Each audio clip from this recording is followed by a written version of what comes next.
صلی اللہ علیہ وسلم کی صحیح حدیث ہے، آپ نے فرمایا اگر مجھے اپنی امت پر خوف نہ ہوتا مشقت کا تو میں لوگوں کو عشاء کی نماز میں تاخیر کا حکم دیتا. تو مشقت کا خوف تھا اس لیے آپ نے اس کو واجب نہیں قرار دیا، لیکن افضل بہرحال یہی ہے کہ عشاء کی نماز اگر 9 گھنٹے کی رات ہے اور 8:30 بجے ٹائم شروع ہو رہا ہے تو 11:30 بجے پڑھی جائے، یہ سب سے افضل وقت ہے. 1/3 رات کے بعد پھر تاخیر کرنا یہ غیر افضل ہے، ناپسندیدہ ہے آدھی رات تک.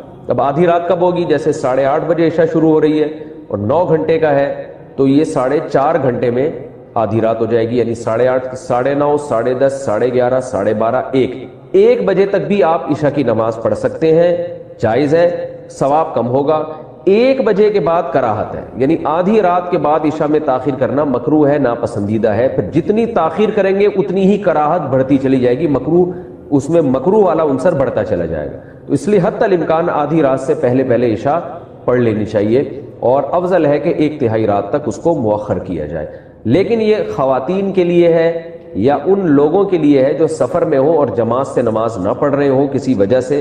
اگر آپ محلے میں رہتے ہیں، مسجد میں جماعت سے نماز سے پڑھنا چاہتے ہیں تو پھر جماعت کی نماز کو ترجیح دی جائے گی، اور جماعت کی نماز جلدی ہوتی ہے. ہمارے ہاں 9:15 بجے عشاء کی نماز ہو رہی ہے، حالانکہ اصل وقت تو 11:30 بجے ہے. لیکن وجہ کیا ہے کہ نبی صلی اللہ علیہ وسلم بھی 1/3 رات تک تاخیر اس لیے نہیں کرتے تھے کہ صحابہ پر شاق نہ گزرے. تو اگر مسجدوں میں اتنی دیر سے جماعت کی نمازیں ہونا شروع ہو جائیں گی تو اس بات کا امکان ہے کہ لوگ نماز چھوڑ دیں گے سستی میں. تو نماز کو بچانا اور جماعت سے پڑھنا یہ زیادہ امپورٹنٹ ہے. آپ انفرادی نماز پڑھیں 1/3 رات تک مؤخر کرنے سے، یعنی انفرادی طور پر 1/3 رات تک مؤخر کرنے سے افضل ہے کہ آپ جلدی پڑھ لیں مگر جماعت سے پڑھیں. تو جماعت چھوڑنا بہرحال مسجد کی جائز نہیں ہے. تو مسجدوں میں جس ٹائم پہ نماز ہو رہی ہو آپ نے وہی نماز پڑھنی ہے اسی ٹائم پہ، چاہے وہ جلدی ہو رہی ہو چاہے وہ دیر سے ہو رہی ہو، تاکہ جماعت کی فضیلت نہ چھوٹے آپ سے. جماعت سے نماز پڑھنا چونکہ واجب ہے، نہیں پڑھیں گے گناہگار ہوں گے. اور اگر انفرادی پڑھنی ہو کسی عذر سے تو پھر بہتر یہی ہے، جیسے خواتین تو انفرادی پڑھتی ہیں گھروں کے اندر، تو پھر بہتر یہی ہے کہ 11:30 بجے تک مؤخر کیا جائے. لیکن یہ بھی اس خاتون کے لیے افضل ہے جس میں نیند کا بہت زیادہ غلبہ نہ ہو اور یہ بھی خطرہ نہ ہو کہ اتنی دیر سے سونے میں فجر قضا ہونے کا خطرہ نہ ہو. تو اگر خطرہ ہے، آپ کو یہ ڈر ہے کہ نیند کا غلبہ ہو جائے گا، سستی ہو جائے گی، تو بھائی پھر بہتر یہی ہے کہ وقت داخل ہوتے ہی پڑھ لیا کریں. جیسے ہی وقت داخل ہو پڑھ لیں تاکہ قضا ہونے کا خطرہ ختم ہو جائے. وہ آیتوں میں اللہ نے کیا فرمایا؟ الا المصلین. اللہ فرماتے ہیں کہ جو لوگ ڈپریشن کا شکار ہو جاتے ہیں، جلد بازی میں فیصلے جلد بازی میں کرتے ہیں، ان میں تدبر نہیں ہے، غور و فکر نہیں ہے، تو لیکن کچھ علامتیں اپنے اندر پیدا کر لو تو تمہارے اندر سے جلد بازی، جس جلد بازی کے نتیجے میں ڈپریشن ہوتی ہے، خودکشی کے خیالات آتے ہیں، یعنی زندگی سکون کی گزرے گی تمہاری. اس کے لیے چند کام کرنے پڑیں گے. نمبر 1، نماز کی مکمل پابندی. آپ یقین کر لو جتنا ڈپریشن سے نماز بچاتی ہے نا، کوئی چیز نہیں بچاتی. اسٹریس اور ڈپریشن کی 20 گولیاں ایک طرف، جس کا نماز میں دل لگ گیا نا بس اس کی زندگی مزے کی بن جاتی ہے. اور نماز میں دل نہ لگ رہا ہو نا، کئی رکعتیں پڑھو ہمت کر کے، اصول بنا لو، جس کام میں دل نہیں لگتا نا وہ کام کرنا شروع کر دو، دل لگے گا اور پھر ڈبل لگنا شروع ہو جاتا ہے. میں بہت سی مثالیں دیتا ہوں نا، دوڑا نہیں جاتا چلنا شروع کرو، چلا نہیں جاتا ہلکا ہلکا چلو، اپنے نفس پہ بوجھ ڈالو. دیکھو یہ ٹینشن سے بچنا ایسی چیز ہے جو ٹینشن سے دور بھاگتا ہے نا، ٹینشن اس کے پیچھے آتی ہے، اور جو ٹینشنیں پالتا ہے وہ ہمیشہ ٹینشن فری زندگی گزارتا ہے. وہ ٹینشن ہے جو جائز ٹینشن ہے، جو صحت کے لیے مفید ٹینشن ہے، ان کی بات کر رہا ہوں میں. تو جو لوگ آپ نے دیکھا ہوگا محنتی ہوتے ہیں، سارا دن کام کاج میں مشغول رہتے ہیں، وہ خوش ہوتے ہیں، ہے یا نہیں؟ گھروں میں جو 2 طرح کی خواتین ہوتی ہیں، ایک پھوڑ، نہ کام نہ کاج، کچن گندا پڑا ہوا ہے، واش روم پیمپر بچے کے اتارے ہی پھینک دیے. آپ دیکھنا ان خواتین کی طبیعت میں چڑچڑاپن بہت ہوتا ہے، جھنجھلانا. ذرا سے کوئی نصیحت کرو آگے سے جھنجھلا کے جواب لو، ہر وقت ایسا لگتا ہے وہ توے پہ بیٹھی ہوئی ہے، خود بھی ٹینشن اور دوسرے کو بھی ٹینشن. لیکن آپ نے دیکھا گھروں میں جو خواتین بہت محنتی ہوتی ہیں، بچوں کی کیئر، شوہر کی مرضی کا خیال، گھر کو صاف ستھرا رکھنا ہر وقت، وہ خوش ہوتی ہیں. مردوں میں بھی ایسا ہی ہے. جتنے لڑکے آپ کے پوستی ہیں گھر کے اندر پڑے ہوئے کچھ نہیں کر رہے، ایسا لگے گا جیسے وہ توے پہ بیٹھے ہوئے ہیں. باپ کوئی نصیحت کرتا ہے ایک دم کیا ہو جاتے ہیں، وہ ہائپر ہو جاتے ہیں. آپ لوگوں نے خود بھی نوٹ کی ہے نا یہ بات. وجہ کیا ہے کہ جو آدمی کام کاج کی ٹینشن نہیں لیتا نا تو اللہ اس کو اسٹریس میں ڈال دیتے ہیں. جو محنت کے کام نہیں کرتا اسٹریس میں ڈال دیتے ہیں اس کو، ہر وقت ٹینشن ہے، چڑچڑاپن پیدا ہوتا ہے. اور جو محنتی ہوتے ہیں صبح اٹھے ٹھک ٹھک ٹھک اپنے کام نمٹائے. میں اپنا بتا دوں, جس دن میں کوئی ٹاسک پوری کرتا ہوں کہ مجھے خیال ہوتا ہے آج میں نے یہ کام نمٹانا ہے, تو وہ نمٹا دیتا ہوں. خدا کی قسم ایسا سکون ملتا ہے نا کہ بیان نہیں کیا جا سکتا.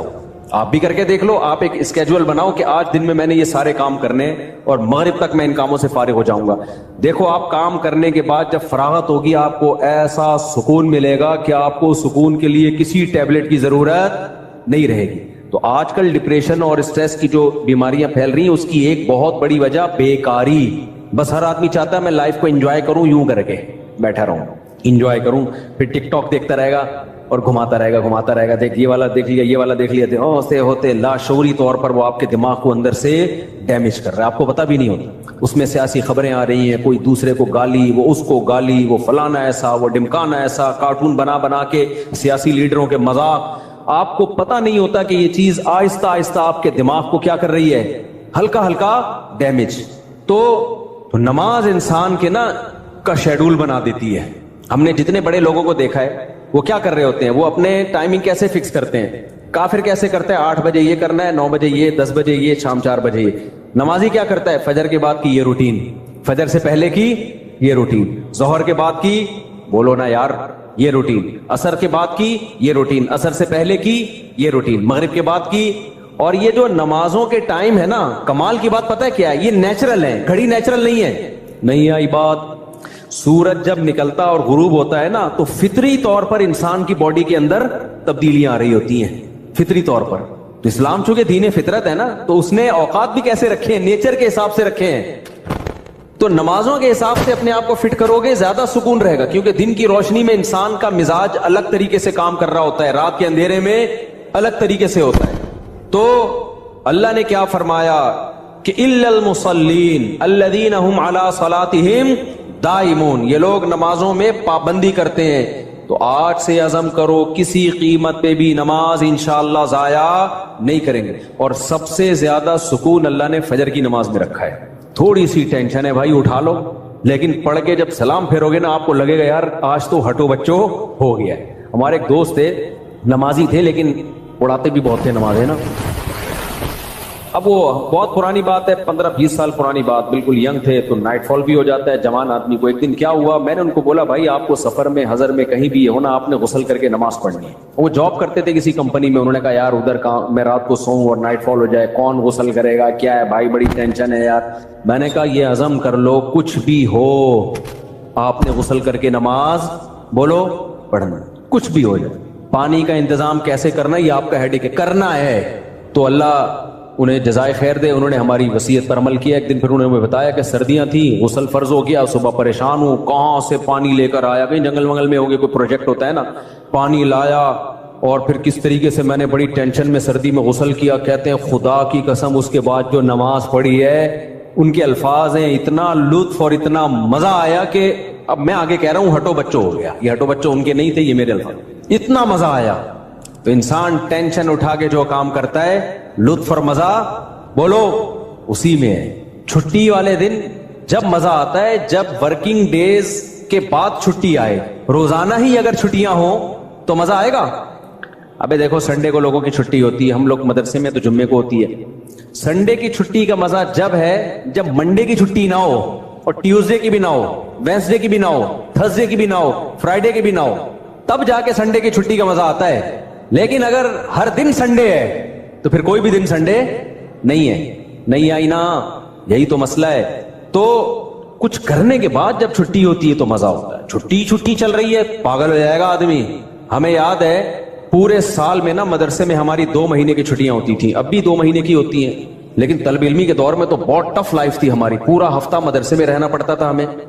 ہم لوگ جمعرات کو عصر کی نماز کے بعد نکلتے تھے, چھٹی ہوتی تھی جمعرات کو. عصر کے بعد 1.5 سے 2 گھنٹے میں گھر پہنچے, رات ہو گئی, 1 ہفتے بعد پہنچے, اور اگلے دن عصر ہم نے مدرسے میں پڑھنی ہوتی تھی. تو چند گھنٹے کی چھٹی.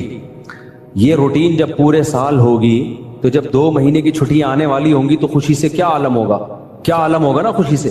تو ایسی خوشی ہوتی تھی یار ابھی 2 مہینے تک بالکل ہی ویلے ہونے والے ہم. اتنی خوشی ہوتی تھی کہ 1 مہینہ پہلے سے خوشی میں نیند اڑ جاتی تھی کہ چھٹی آنے والی.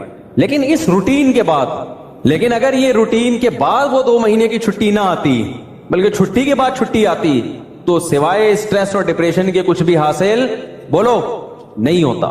یہ میں پوری تقریر آپ کو سمجھانے کے لیے کر رہا ہوں کہ اپنے آپ کو پریشانیوں میں یعنی ورک کی ٹینشن میں, کاموں کی ٹینشنوں میں ڈالو گے تو سکون ملے گا, اور اگر صرف سکون کی خاطر فارغ رہنا سیکھو گے تو سکون نہیں ملے گا آپ کو. سکون ہمیشہ کام کے لوگوں کو ملتا ہے, خوش رہتے ہیں, بھاگتے دوڑتے لوگ ہمیشہ خوش رہتے ہیں. اور جو پڑے ہوئے ادھر گٹر کے ڈھکن پہ بیٹھ گئے, گپے مارنا شروع کر دی جیسے کراچی کے لونڈے لپاڑے کرتے ہیں, یہی ہو رہا ہے. بیٹھے تو اٹھ ہی نہیں رہے, نہ نماز کے ٹائم پہ اٹھ کے جا رہے ہیں, کچھ بھی نہیں, بیٹھے ہیں. آپ کیا کر رہے ہیں, پان سے ایک پیک نکال کے ادھر پھینکی, پھر اٹھ کے گھر گیا, وہاں تھوڑی سی ابا سے صلواتیں سنی, سو رہا ہے تو پھر ٹک ٹاک پہ لگ گیا, لگے پوری رات گزر گئی, پھر اپنی مرضی سے سو گیا, پھر اٹھ گیا, پھر جب سوتے سوتے تھک گیا تو اٹھ گیا, تھک گیا تو کیا ہو گیا, اڑ گیا. اب کیا کریں, وہی کریں جو کل کیا تھا, دوبارہ سے اسی ڈھکن پہ جا کے بیٹھو. ہو سکتا ہے دو چار بے وقوف ابھی بھی وہیں بیٹھے ہوئے ہو, پھر دوبارہ ڈھکن پہ جا کے, گٹر کے ڈھکن تو جو چوری ہونے سے بچ گئے ہیں نا, وہ یہی والے ڈھکن ہیں جن پہ لوگ آ کے بیٹھتے ہیں, باقی تو سارے چوری ہو گئے. اب حضرت مفتی تقی عثمانی صاحب کی عمر ماشاءاللہ کافی ہو گئی ہے, لیکن صحت عمر کے لحاظ سے بہت اچھی, حالانکہ اتنی بزی اور اتنی ٹف لائف گزاری ہے انہوں نے. 8 گھنٹے مطالعہ کا معمول رہا ہے ایک دور میں, لیکن ہم جب بھی حضرت سے ملتے ہیں حضرت خوش طبع ہیں, تو حضرت بہت خوش مزاج ہیں. حالانکہ اتنا مصروف آدمی تو دیکھنے میں لگتا ہے خوش مزاج ہو ہی نہیں سکتا. جتنے میں نے دیکھے نا مصروف, میرے شیخ حضرت مفتی رشید احمد صاحب بہت بزی رہتے تھے. حضرت تو اتنے بزی تھے, حضرت فرماتے تھے کہ اپنی زندگی کا شیڈول ایسا بنانا چاہیے کہ ایک بوتل میں پانی بھرا ہوا ہے, بوتل میں کیا ہے, پانی بھرا ہوا, اور ڈھکن لگا دیا آپ نے. اب اس میں ایک قطرہ پانی جب جائے گا جب پرانا ایک قطرہ نکلے گا. بات سمجھ میں آ رہی ہے؟ ایک قطرے کی بھی جگہ نہیں ہے, ایک قطرہ جب اس میں جائے گا جب ایک قطرہ پہلے سے اس میں نکالا جائے گا. تو فرمایا اگر یہ قطرہ زیادہ قیمتی ہے تو پرانے قطرے کو نکالو, اس قطرے کو ڈالو. یہ قطرہ پرانے قطرے سے زیادہ قیمتی نہیں ہے تو اسی کو رہنے دو, لیکن ہوگا, ریپلیس ہی ہوگا, نیا آئے گا, پرانا نکلے گا. تو فرماتے تھے کہ اپنے زندگی, اپنے جو 24 گھنٹے کے اوقات کو اس طرح سے بوتل میں پانی کی طرح بھر دو کہ اب آپ کوئی اگر کام کرنا چاہتے ہو تو پرانا کوئی کام ڈسٹرب ہوگا تو پھر نیا کام ہوگا. نہیں آئی بات میرا خیال. جیسے ابھی جو روٹین چل رہی ہے نا پبلک کی, وہی کیا چل رہی ہے, کوئی بھی نیا کام کرنا چاہیں تو کر سکتے ہیں, کیونکہ پرانا کوئی کام کوئی کر ہی نہیں رہے. 10 کام مزید شروع کر سکتے ہیں, کیونکہ فارغ ہی باتیں فیلڈ مارشل سے پوچھا کریں. باقی جہاد فرض کیوں نہیں ہے یا فرض ہے, ہمارا کام ہے اصولی جواب دینا, اس کا امپلیمنٹ کرنا ہمارا کام نہیں ہے. وہ فوج کا کام ہے, وہ اپنی مجبوری کتنی ہے, کر سکتے ہیں نہیں کر سکتے, وہ بہتر جانتے ہیں. تو جس کی فیلڈ ہے اسی کو ساجھے. مثال کے طور مثالے سے ہٹ کے میں اصولی بات کرتا ہوں. جہاد اپنی استطاعت کے بقدر فرض ہوتا ہے, کبھی بھی شریعت میں وہ کام فرض نہیں ہے کہ لینے کے دینے پڑ جائیں. اس وقت پاکستان کی حالت یہ ہے کہ 3-4 ملکوں کا بارڈر پاکستان سے ملتا ہے, 4 ملکوں کا بارڈر, اور جن میں 2 طرف سے تو پاکستان بالکل انسیف ہے, اور ایک ملک براہ راست نہیں لیکن وہ بھی واسطوں سے مداخلت کر رہا ہے. اور پھر آپ ملک کے اندر جو دھماکے ہو رہے ہیں وہ دیکھو. شیخ ادریس رحمہ اللہ تعالیٰ کو بعض لوگ کہتے ہیں بخاری پڑھانے کے جرم میں شہید کیا گیا. بخاری بہت سے علماء پڑھا رہے ہیں, سعودی عرب میں, مصر میں, فلسطین میں, پاکستان میں, یہاں مدارس میں, کسی کو شہید نہیں کیا گیا. شیخ ادریس کو شہید کیا گیا ہے.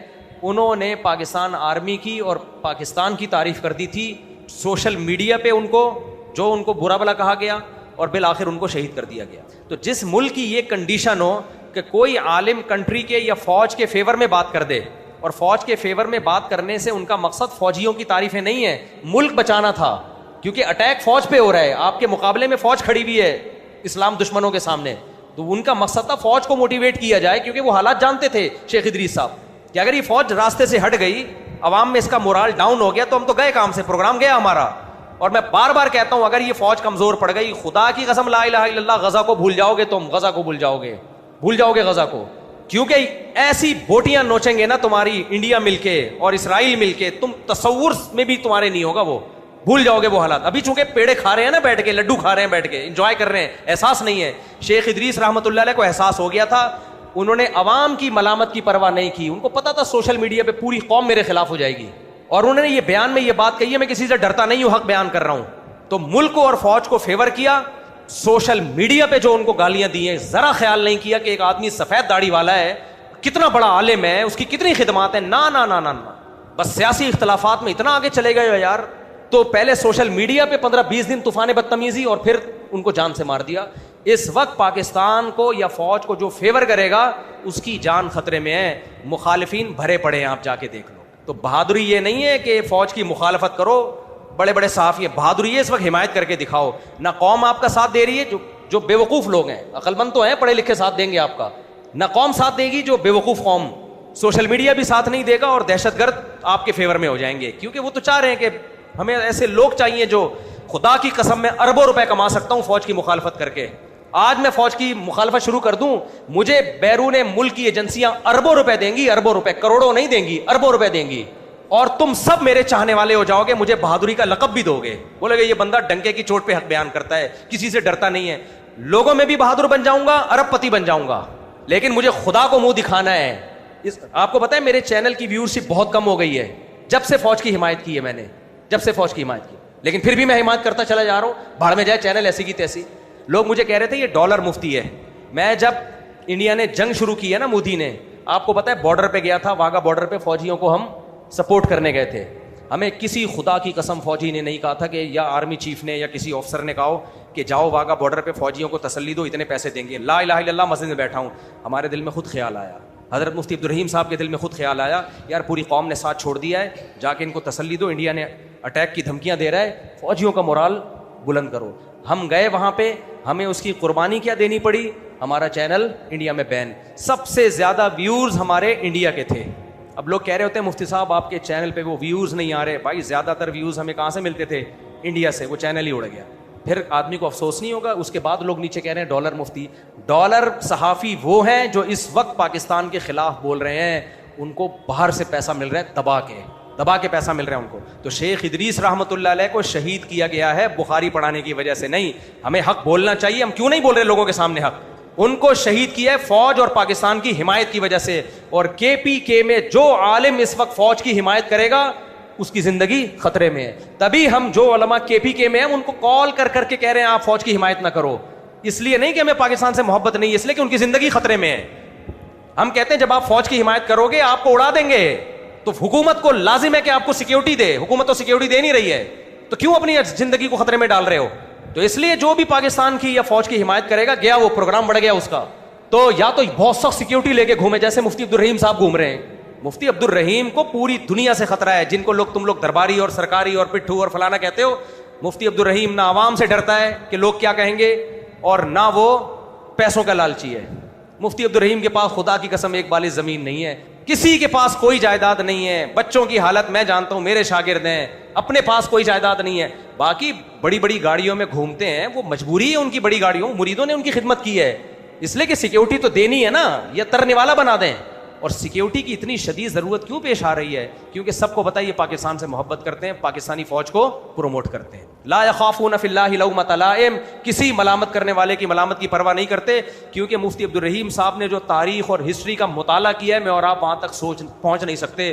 وہ کہتے ہیں وہی غلطیاں ہم دہرا رہے ہیں جو ماضی میں دہرائی گئی ہیں. یہی بغاوت پہلے ہوئی تھی بنو امیہ کے خلاف, اس کا خمیازہ بھگتا ہم نے, مسلمانوں کی فتوحات رک گئیں.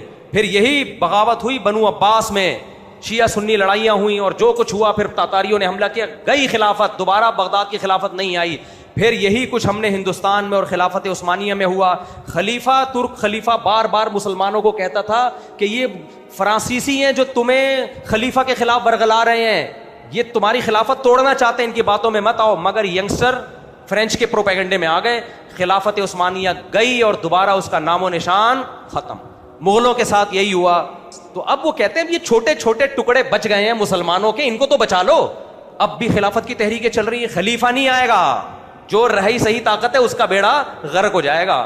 اس لیے جو خلافت کے نام پہ کہہ رہے ہیں نا اسلامی ملکوں میں خلافت قائم کرنی ہے, ان کو بولے کمبختو جاؤ انڈیا میں خلافت قائم کرو جا کے, جو خالصتاً کافر ملک ہیں. جاؤ امریکہ میں, کینیڈا میں جاؤ نا, وہاں بالکل کچھ نہیں بولتے, وہاں کچھ نہیں بولتے. اور وہاں جا کے خلافت کی بات کرو, ان کی ایجنسیاں چمڑیاں ادھیڑ دیتی ہیں تمہاری, صحیح کرتی ہیں ان کے ساتھ بالکل. ان کو یہ ملک ملا ہوا ہے کیونکہ ملک اسٹیبل نہیں ہے, چاروں طرف سے اٹیک ہو رہے ہیں, بلوچستان الگ, کے پی کے میں الگ. ایسے موقع پہ بھائی فوج, اچھا کہتے کیا فوج خود ہی کروا رہی ہے. ایک مولانا صاحب بیان کر رہے ہیں فوجیوں پہ اٹیک ہوتا ہے تو قاتل پکڑے جاتے ہیں. بھائی لیفٹیننٹ کرنل کو اڑایا ہے رمضان میں, کوئی قاتل نہیں پکڑا گیا. سب سے زیادہ دہشت گردی کی وارداتوں میں فوجیوں کے ٹرک بموں سے اڑے ہیں, قاتل پکڑے گئے. تو تو آپ کیوں عوام میں کنفیوژن پیدا کر رہے ہو؟ چاہے فوجیوں کو قتل کریں, چاہے علماء کو قتل کریں, عوام کو قتل کریں, ہماری نظر میں سب کیا ہیں؟ برابر ہیں. جو دہشت گرد مولانا ادریس رحمۃ اللہ علیہ کے جنہوں نے شہید کیا, وہی فوجیوں پہ بھی اٹیک کرتے ہیں, وہی FCC کے اہلکاروں پہ بھی اٹیک کرتے ہیں, وہی علماء کو بھی شہید کرتے ہیں. ہماری نظر میں ان میں کوئی فرق نہیں ہے. ابھی ہمارے ایک ریلیٹو بنو میں شہید ہوا ہے, بیچارہ پولیس میں تھا, اڑا دیا. اس کا کیا قصور یار؟ بے گناہ عوام کو تم مار رہے ہو, قتل کر رہے ہو.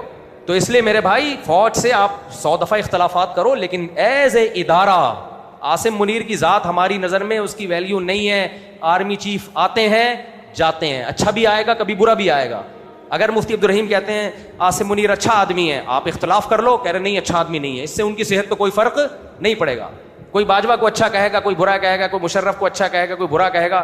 لیکن بات ہے ایز اے ادارہ. ایک ہے آرمی کے سربراہ ہونے کی حیثیت سے جب آپ بغاوت پیدا کرو گے, سربراہ ہونے کی حیثیت سے برائی کے مقصد یہ ہوگا کہ لوگ اطاعت سے ہاتھ کھینچ لیں.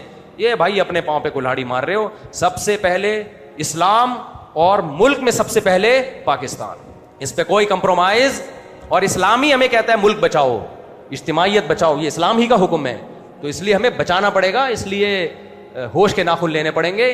مخالفت میں حد سے آگے جانے کی کوشش مت کرو. السلام علیکم مفتی صاحب. بھائی جہاد جو کرنے والے ہیں ان سے پوچھو نا, وہ کہیں گے ہم اپنے آپ کو بچائیں, آگے بڑھ کے حملہ کریں. یہ تو سوال پیدا ہوتا ہے انڈیا سے جہاد کیوں نہیں کرتے. سب سے پہلے تو پڑوس میں وہ ہے نا. آپ افورڈ کر سکتے ہو, جب یہ جنگ آپ شروع کرو گے تو افورڈ کر پاؤ گے کہ نہیں کر پاؤ گے؟ آپ یہ برداشت کر پاؤ گے کہ نہیں کر پاؤ گے؟ یہ سچویشن دیکھ کے فیصلہ کیا جاتا ہے. اور یہ جنگ ہو چکی ہے ماضی میں, اس کے نتیجے میں اسرائیل بڑا ہی ہوتا گیا, چھوٹا نہیں ہوا ہے. تو یہ سب میں فیور نہیں کر رہا, ہو سکتا ہے ان پر جہاد فرض ہو, نہ کر رہے ہو, مجرم بن رہے ہو, لیکن جب تک آپ کے سامنے پوری معلومات نہیں آئیں گی آپ رائے نہیں دے سکتے. مفتی یہ کہے گا کہ طاقت جب ہو تو جہاد فرض ہے. اقدامی جہاد کی بات ہو رہی ہے, دفاعی کی نہیں. نبی کی سیرت سے جو مثالیں دی جاتی ہیں وہ سب دفاعی جہادوں کی دی جاتی ہیں. اقدامی میں ہمیشہ طاقت دیکھ کے لڑائی کی گئی ہے. تو اقدامی جہاد جب تک آپ میں طاقت نہ ہو, قرآن میں صاف طور پہ اللہ نے کہا ہے, شرط لگائی ہے کہ طاقت ہوگی تو لڑو گے ورنہ نہیں. تو قرآن کی آیتیں میں کئی بار پڑھ کے سنا چکا ہوں.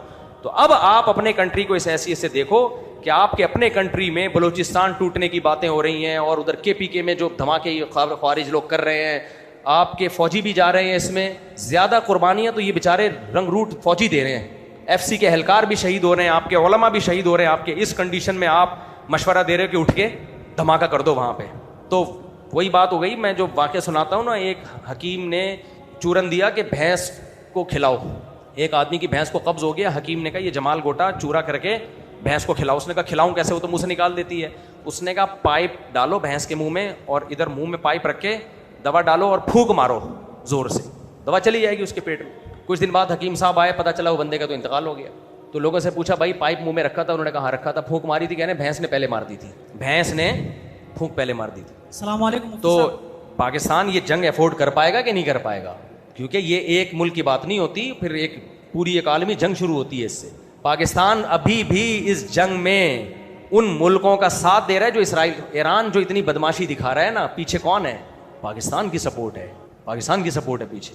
لیکن سارا کچھ یہیں سے گیم ہوا ہے کہ بھائی ان کو بھی پاورفل بناؤ. سعودی عرب پیچھے پاکستان ہے, تو اب پاکستان کہے گا کہ میں اپنے آپ کو بھی بچاؤں, ایران کو بھی پیچھے سے تھپکیاں میں دوں, اور پھر انڈیا سے پہلے ایک جنگ ابھی ہو چکی ہے, اور آپ کے جو قریب ترین 2 ملک ملتے ہیں وہ سارا مسئلہ انڈیا وہاں کے ذریعے بھی پھیلا رہا ہے سب کچھ. پیٹرول کہاں سے کہاں پہنچ گیا اور پاکستان اڑ کے ڈشن.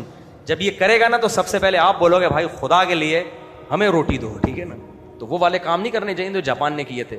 سوال پوچھو میرے بھائی. السلام علیکم مفتی صاحب, میرا نام نور. ایک بس آخری بات, آپ یہ کہہ سکتے ہو پاکستان اپنی ذمہ داری پوری کیوں نہیں کر رہا؟ ہاں یہ سوال بن. دیکھو جہاں تک فوج کا معاملہ ہے نا, فوجی لوگ ذمہ داری پوری کر کے کسی کو بتاتے نہیں ہیں. کچھ کام کیے جاتے ہیں آفیشلی بتائے نہیں جاتے ہیں, تو بہت سارے کام ہو رہے ہوتے ہیں, لیکن پبلک کہتی ہے ہمیں بتاؤ, ہمیں بتاؤ کون سا پٹاخہ پھوڑا ہے وہاں پہ, کون سا بم چلایا ہے وہاں پہ, ہمیں بتاؤ. ایسا نہیں ہوتا میرے بھائی. اور پھر چلو مخالفت کرو, مخالفت میں اپنے ملک کے خلاف لوگوں کو کر دینا جو اسرائیل چاہتا ہے. اسرائیل تو چاہتا ہے یہاں بھی بغاوت کھڑی ہو تاکہ فائدہ ہو ہمیں. چلے بھائی. السلام علیکم مفتی صاحب, کیا حال ہے, خیریت ہے؟ الحمدللہ. آپ ابھی بیان میں یہ فرما رہے تھے کہ علم 2 طرح کے ہوتے ہیں, ایک علم عمق, دوسرا جب آپ حکمت. حکمت کے یعنی کون سی علم کی بات کس طریقے سے کب بیان کرنی ہے. یہ جلدی ماشاء اللہ صلو. جی سیلفی لینی ہے. ابے بعد میں دیکھو ایک سیلفی لوگے نا, اتنے سارے لوگ, تو میں کس کے ساتھ سیلفی لوں گا؟ پھر کبھی انشاءاللہ ابھی سب آ جائیں گے. میں نے آپ کو پرمیشن دے دی نا تو پوری لائن لگ جائے گی.